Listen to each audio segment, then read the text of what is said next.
Everything you've heard about Lea, that's her real life. If you see her on television and she was acting a certain way, that's pretty much the way she is in life. Same with Cory. Same with Mark. The Price of Glee pulls back the curtain on the musical comedy's behind-the-scenes drama, from Cory Monteith's struggles ahead of his death. Cory just seemed like he was just getting more and more neurotic and more isolating, and I really didn't know what was going on with him. To Lea Michele's alleged on-set behavior. The thing is that no one will ever know what that experience was like except for the people that were in the choir room together.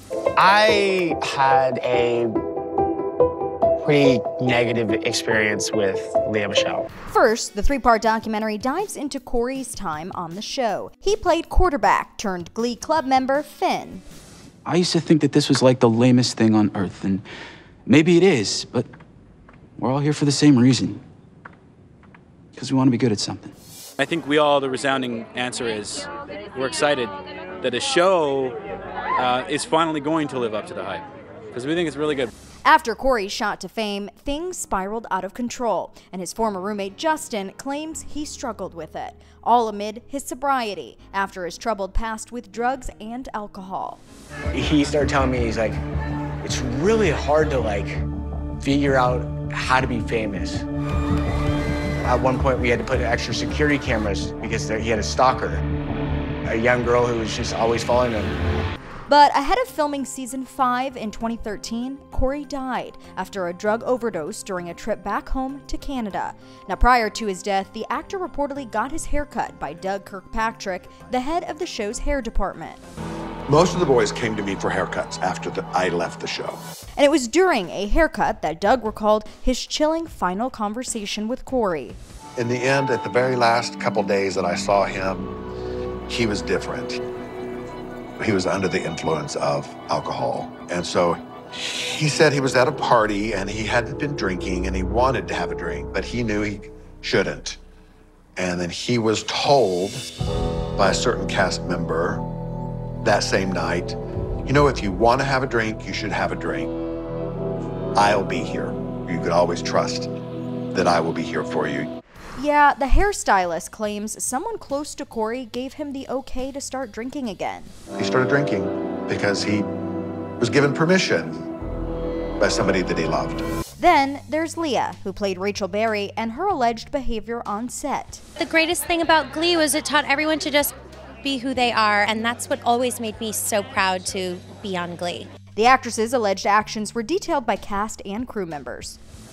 All we hear is from people who were close to that set, actors who tweeted about being mistreated by Lea Michele. But the only actor to speak out about it was Davier Snell, who recalled an interaction he had with fellow castmate Darren Criss and Lea during a break in filming. There was lunch and Darren was like, yo, you should come by. I was there maybe 10 minutes. And then I got pulled from somebody on set. So she goes, somebody specifically at the table doesn't want you sitting there. It's just the person there just doesn't feel like you belong with the rest of the group. I took a guess. I said, Lea? She goes. E.T. has reached out to Lea's rep for comment. The Price of Glee also includes Mark Salling, who played Puck.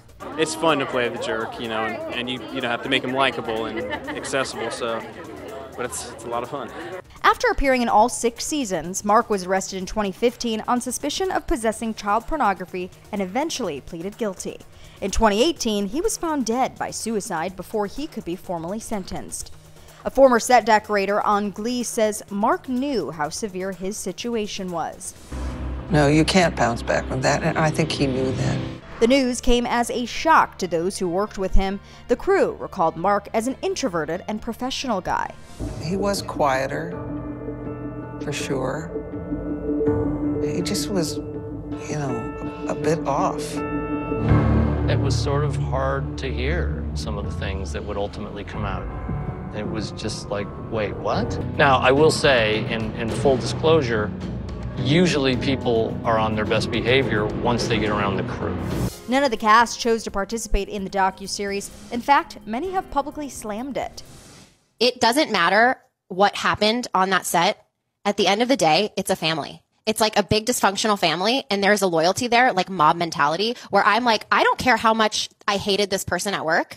There's something that runs so deep in my blood that I could hate you so much, but I don't hate you enough. I don't hate us enough to go do that. I think all that's bull. I think it's a little bit of like just trying to get people to watch something. But despite the show's tragedies, some of the Glee stars remain close. Yeah, I went to New York to see Darren's show, and then me and Darren kicked it in Nashville like a couple weeks after. And I see Darren all the time. Got lunch with Harry. Jenna lives across the street from one of my best friends, and so I see her all the time. And then I run into Kevin at the gym, and I kind of see them all whenever I can. It was just one of those things where it just felt like its own weird family, to where it was like I'm as close to all those people, like whenever I see them, as we left off, and it's almost like time kind of stands still with that.